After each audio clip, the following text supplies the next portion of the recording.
Hey there, I'm Moop, and I'm going to show you how to use the tile compositor in Grid Game Maker to edit tiles or make new tiles or whatever it is you're doing. This is just going to be a quick overview of what all this stuff does. It's not going to be like a painting tutorial or anything. So real quick, first I'm going to actually close this, and I'm going to make a new image instead of that. I'll start with a new one here. So I can set the grid size of the tiles or sprites or whatever that I'm going to be putting in the image, and like how many of them, like 4 across and 4 tall here. This is what the new image I'm making. And then I'm going to expand this window here so it scales that up. So here, this is the image I'm drawing on. And then I've actually got 2 things here that I sometimes call brushes, but basically I'm going to call this one the tile, and then this one over here is the brush. This is exactly the same thing here as it is over here. This is just a sort of button for picking it from another image. So, but this is the image that I'm editing, and I'm going to save it as well. So let me first go in here. I'm going to grab one of these tiles from this built-in tile set, just this pink lock, real quick. Put it on this tile, and then I'm going to paint one here, and then paint one here, and then I'm going to save this. We'll save it as nothing. Okay, so this is an image. I've now saved it to my computer, just like a regular PNG. You can use this to edit images, or you can use it to make tiles and sprites in Grid Game Maker, of course, which is the primary use of it, and mainly what it's focused on, because obviously you can use any image editor to edit images. This is doing things that those don't primarily, and also giving you access to some image editing capability right within Grid Game Maker. So what is all going on here, basically? We've got a bunch of buttons over here. There's like this whole center section with all sorts of stuff on it, and then like even more down here.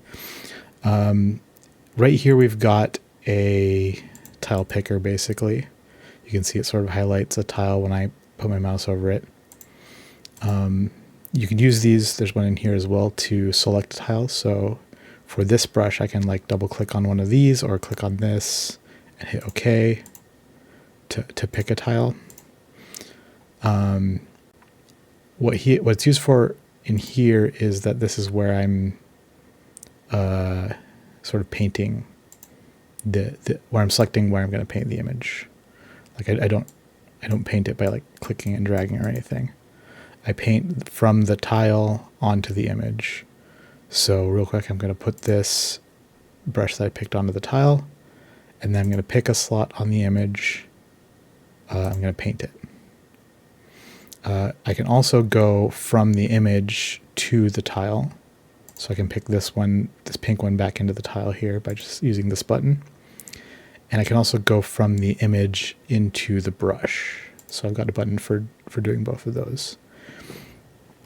I have undo and redo buttons here. These are separate from this undo and redo. Basically, this one is undoing changes I've done to the image. And this one is undoing changes I've done to the sort of like brush image, the temporary thing that you're drawing on here. And most of the drawing you'll be doing is directly on this. This is sort of like your tool for drawing onto it. And then once you're happy with it, you basically paint it into the image. And you can also use this to like hold work in progress parts of it or whatever. That helps sometimes. So what's going on over here? This is a lot of stuff, basically. This is the main part of the tile compositor. You've basically got this canvas. This is the exact same size as the tiles in your image. This is why it's primarily used to paint into here, and from here and back into the tile if you want to like edit it. The brush can be different sizes because different images can have different sizes. If I go grab There's a small one I have here. What did I call it? I forget. Horsefly. Oh, look at this. It's very small. That should be scaled up. This is a bug. This one has like 5 by 5 pixels in it. So you can see this is a very small, I painted onto here. It's just a little tiny thing there. The brush can be different sizes, but this is always the same size as the tiles in your image. So let me go back here and grab something from here real quick. What you've got here that I've been using already is basically just a paint button. Like paints the brush onto the tile. You can actually do this one corner at a time. This is like quadrants here. Or you can do all 4 at once. So this is the middle button. And you have basically 7 different modes here. The mode I'm in right now is replace. You can sort of see this brush has some transparent parts on it. And when I like hover over here, you can see like the gray checkerboard pattern behind this sort of like green lock. This is because it's basically like erasing the section where I'm painting onto and then drawing the brush. That's what replace does. And so you can just like replace the tile entirely with the brush. In terms of a brush and like a paint program, over is sort of like the normal way to do this. I'm putting the brush, painting over the tile with it like this. And then of course there's the opposite under. So let me just go like replace this. And now I have this transparent part onto the tile. And grab this one, put it in my brush, and then do under. And you can see I can get that same result of having this like green thing behind the orange thing by using the under from the brush. Of course, this doesn't do anything anymore now because there's no transparent areas to paint under, basically. So some of these other ones are where it gets more fun. So let me grab like this shape here, go replace. So I have something with transparency. Now let me pick, say, this guy from the built-in Entity tiles. So this has transparent areas. If I use stamp, then it's like using over, but it doesn't paint on transparent areas, basically. It leaves the alpha of the thing unchanged. So if there was like, if this was like half transparent in the middle, then it would stay half transparent after I stamp on it. So it's sort of like literally stamping onto it without changing which parts are solid, basically. So I can do that like one corner at a time here, or all of it at once, of course. I already showed under here. That's another example. There's the erase mode. This one's actually pretty simple. This doesn't basically use the brush at all. This is just like an eraser. I can erase one corner at a time or all of it. And then there's these 2 cut ones. So one of these is called cut. And it's like I'm using this brush to cut out the shape that the brush is from the shape that's on the tile. Using it as sort of like a stencil. So let me grab this lily pad. So there I'm sort of like cutting the tile to only be shaped like a lily pad. If I grab this solid one to the tile here, you can see that even better. And then there's the reverse of this, which is hole cut. So now it turns the brush into like a hole punch, basically. Now I'm punching out a lily pad shape. And if I put the, oh yeah, I forgot about this button. You can also go from the tile to the brush. Let me erase this, or actually I didn't need to, but let me grab this to the tile, not to the brush. I wanted the lily pad here. So do the hole punch. I can see I can cut out this shape from the tile. So these are sort of like inverses of each other in a certain way. So that's all the modes there. Those are all pretty simple. This is how you edit it when you're just like doing some quick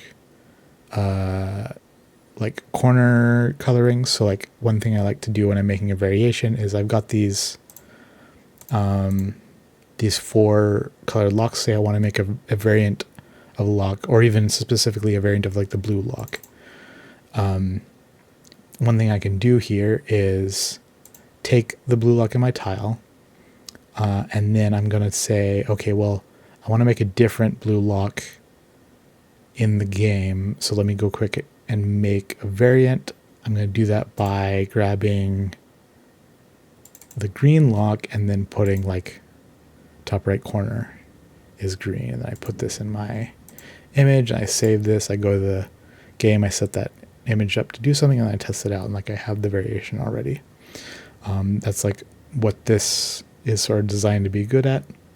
But it does have like a few other things that you can use for that and also get a little bit more fancy. So I'm going to show you what the rest of these do.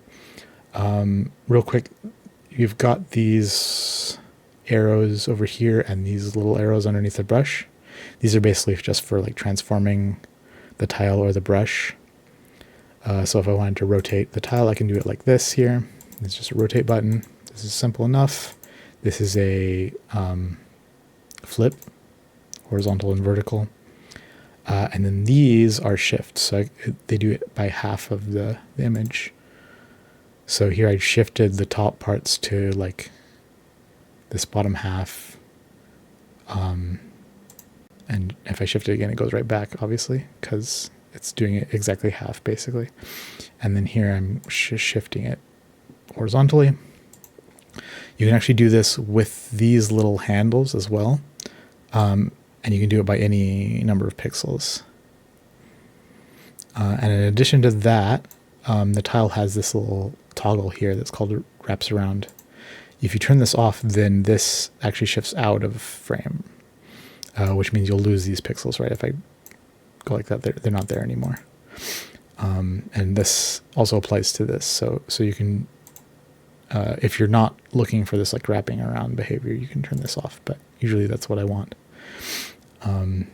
So you can use this to sort of like change your tiling, or you can use it to like use the corner at like a slight offset. So like here I moved it down 1 pixel. If I paint the corner here and then I move it back,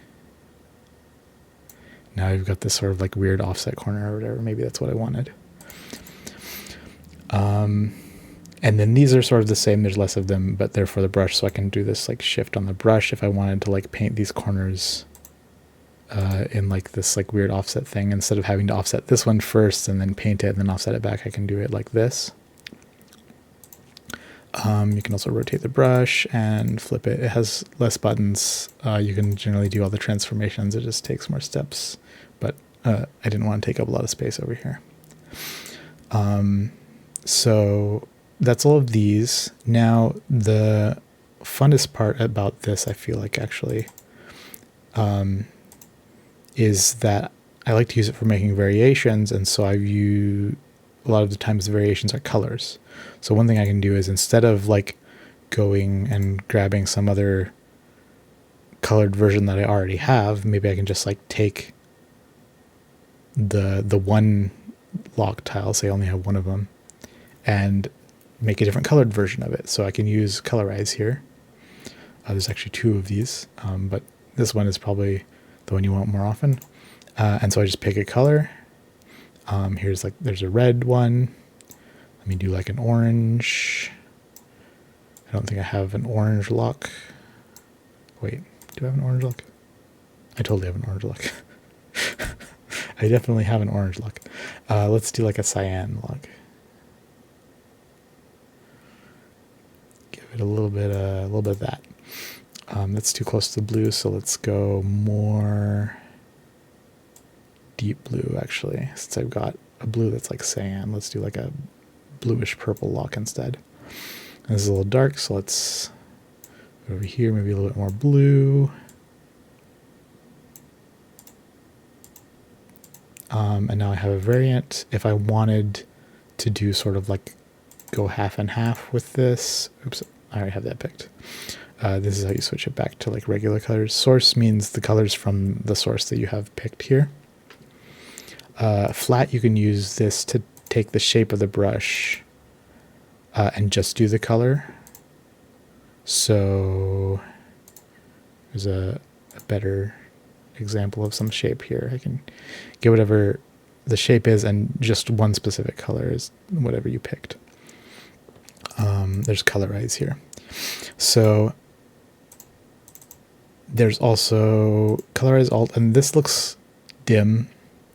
You can use this. It depends heavily on the brightness of the thing that you're colorizing, whereas this one is a little bit more independent of it, and so it follows the color you're picking a little bit more closely. So I like to use this one more.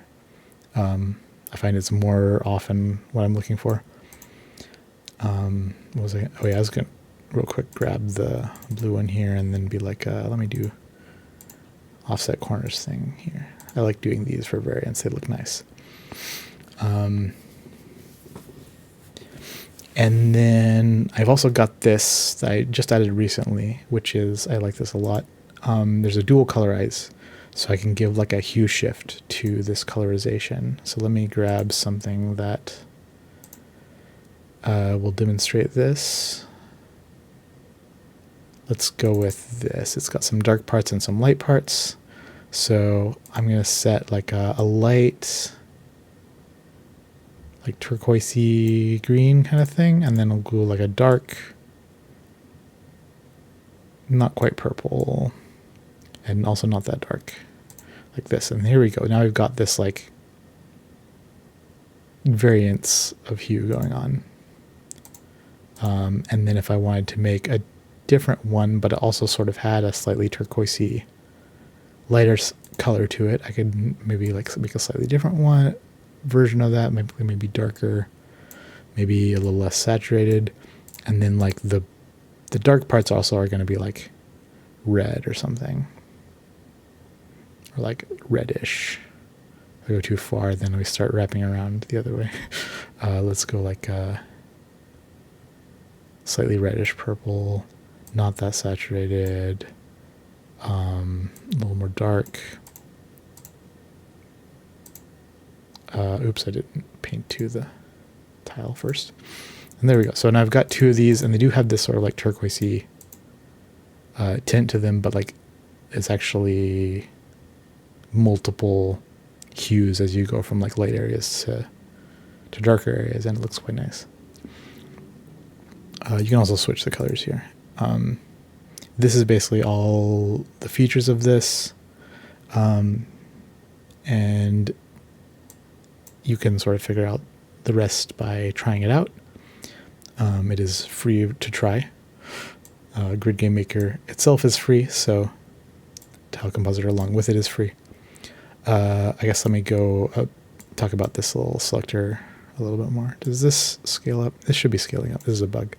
But here where you're picking the brush, most of these tile pickers that show up in Grid Game Maker are using, or they're pulling from the list of textures that you've got enabled in your game.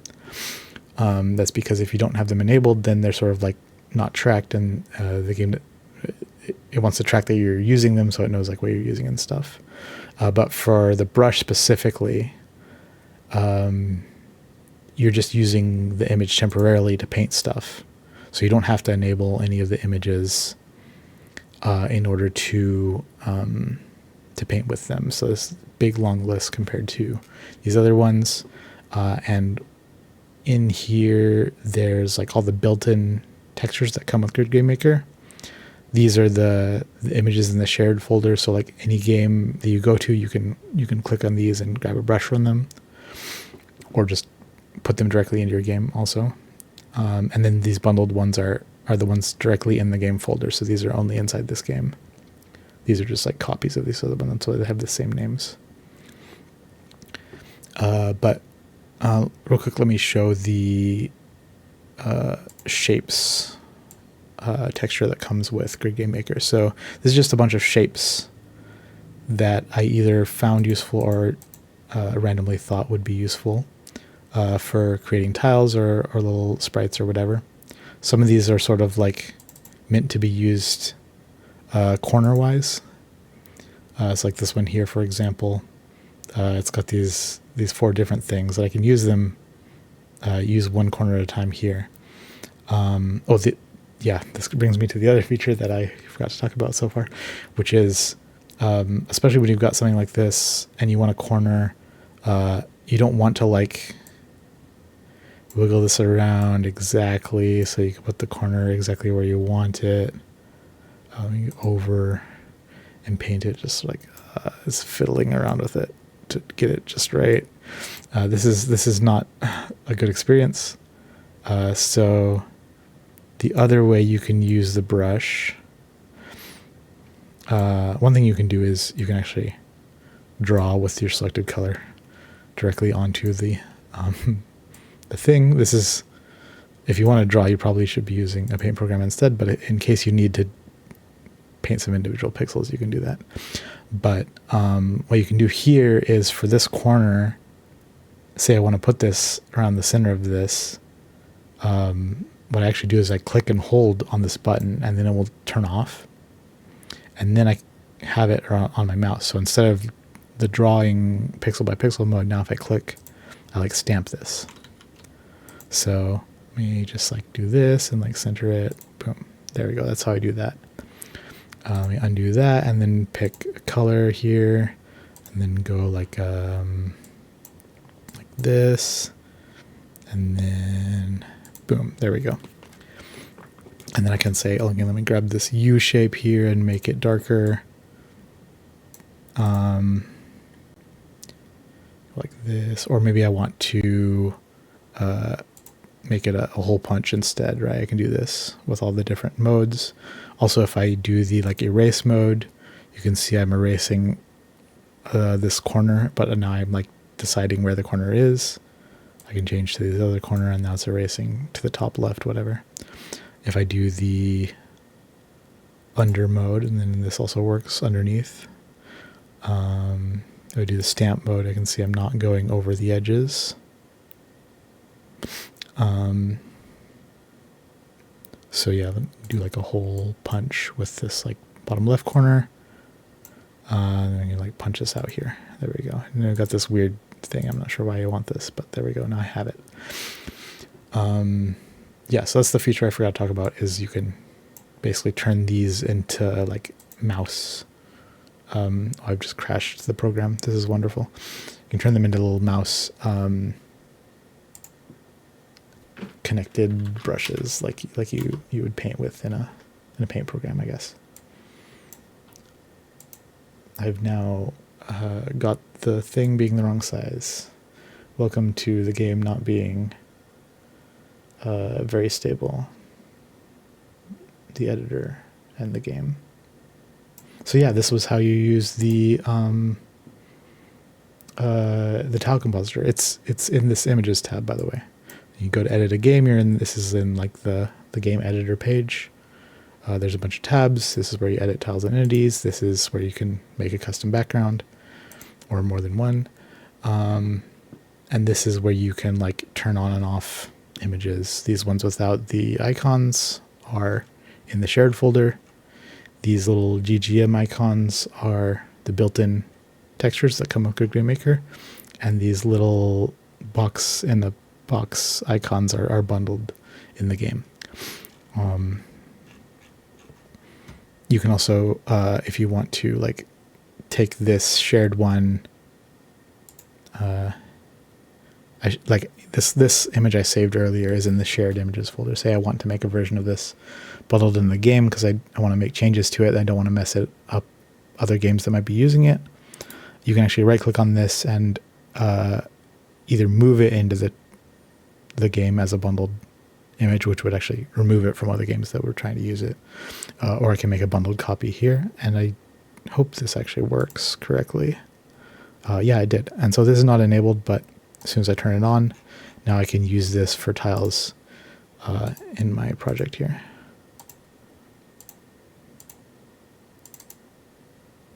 So there we go. All right, that's how to use the tile compositor. If you messed up the grid size, or you forgot to do separation or border or something, you can set that up here without editing the image. You can make a copy with this button. This button goes to this folder where all the shared images are. If you're on web, there's like an export button to download the images that you edited, so you can actually use it on web. I think that's everything. Yeah, so I'm actually recording this tutorial before Grid Game Maker Preview is out. But of course, as soon as it is out, this is all free to try. You can use the web version on camimoop.itch.io, or you can download it, and it should run significantly better. Hopefully it won't be crashing like it is for me right now. Yeah, thanks for checking it out.